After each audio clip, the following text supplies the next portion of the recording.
all a little guilty of poking fun at spirits and ghosts around Halloween time, but for some people, hauntings and paranormal disturbances are all too real. The Connecticut Paranormal Research Society is devoted to helping those being haunted to understand these unexplained experiences. And joining me now are co-founders Orlando Ferranti and Joe Frankie. Hello, nice to have you both. Thank you for having us. Thank you for having us. How did you guys start doing what you are doing? Did you always have that sixth sense? Well, I started out many years ago. Now my wife, my girlfriend at the time, we had attended a lecture given by some famous paranormal investigators, Ed and Lorraine Warren. And, I always had a passion for the work, but I never got involved. And I was 18 years old at the time, and I walked up to the table and spoke to Lorraine, and she looked at me, she says, "Honey, have we met before?" And I said, "No, Lorraine, pleasure to meet you." She said, "You were meant to do this work. Make sure you see me after the lecture." And from there, they kind of took me under their wing, and I was trained under them. Wow. Orlando, what happened to you? Well, as a child, I always had paranormal disturbances surrounding wherever I was, and it frightened me considerably. As I grew older, I started getting mad at the fact that I was scared, and I decided that, I've had this ability to somehow sense these things. I don't call myself a psychic. I don't claim to be, but for some reason I can sense their presence, and I'll get messages, whether it be pictures or something like that, mentally. I decided that I wanted to get in this field to help other people who were frightened, just like I was. Now, do people contact you? Yes, the initial contact is usually made through our website. They'll contact us and share some experiences that they had, and we'll look at them and we'll try to get back to them in a timely manner. I mean, we just get overwhelmed, especially at this time of year. Yeah. We get overwhelmed with people contacting us, and we try to go through the emails and make contact with them and try to take the worst of the worst to who needs our help first, kind of a thing. And so that's how you decide as to who you'll go to first and prioritize your cases, really. Sure. Well, do you ever get scared?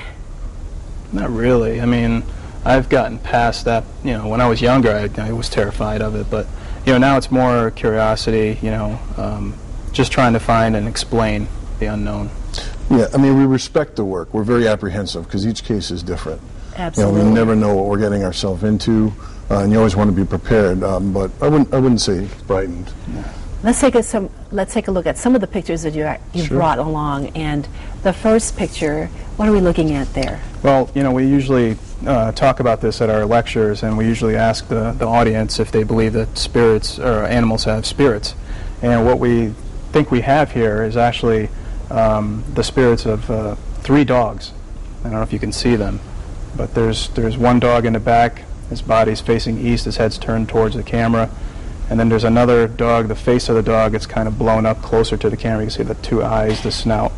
And then there's a third one in between these two.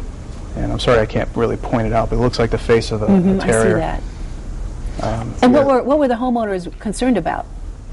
Well, these weren't homeowners. These photographs were taken at a local cemetery that we used to frequent. Cemetery, okay. Yeah, and sometimes we still go back there. And this is another picture of this what is are we at the seeing same here? location. This was on the Halloween same cemetery. night. Same Yes. cemetery, Halloween night. And as you can see, there's some anomalous object there to the left. It looks like as though it's trying to manifest as it looks like a farmer, perhaps, maybe with a Looks hat. like a person, absolutely. And then if you look towards the top, it could be a calf or a cow's head with a skull behind it. And then towards the middle there, you may see a formation of a pentagram of some sort. I can't really make it out that well. Yeah, this was all farmland many years ago. The area was all farmland, so we believe it's entirely possible that... Are they still there? Are the spirits still there? They could be. We believe that they could come and go in visitation. These may just be impressions in the environment that are left. This has many. I mean, this is a matter of perception to people. I mean, to us, it looks like it's a woman with a habit on, leaning forward, bending down. I can see that as well. It looks like the opening where a face could be is not. There's no face there, and she's looking down. Some people have claimed that she's looking down and at a baby Or praying. Possibly. So. But these pictures were taken on a clear, moonless night. It was October, I believe it was October or November night. Actually, I think it was Halloween. Yeah. And it was excellent. And there's another picture. Now, many of these pictures you've taken on Halloween, is that when you see a lot of spirits?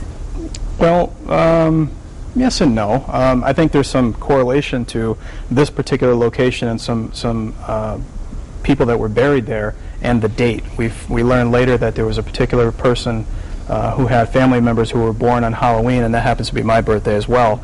So I think it was just a matter of all those things going on. And what is that encircled? Well, we get email from all over the world, and we had this one particular email come from a beginner investigator out in Italy who said that he wanted to go to a cemetery and learn how to And this is a investigate. close-up shot. Yep, and as you can see there, there's a face imprinted on one of the tombstones in the background. When I pointed this out to that gentleman, he was so frightened that he wrote back, he said he threw away his camera and would never do that ever again. Oh, okay. I can certainly understand. And we just have less than a minute here, but I wanted to ask you, are you working on a case right now that we need to know more about? Well, there is one case that very traumatic for one of our investigators, was actually picked up and thrown into a wall. We're not sure if this is an inhuman entity or a demonic presence at the time, but we actually have video evidence, and folks can see it on our website.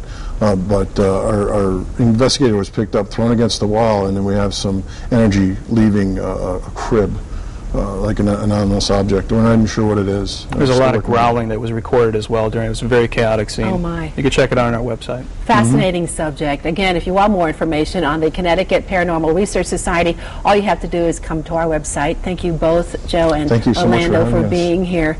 We appreciate it. And coming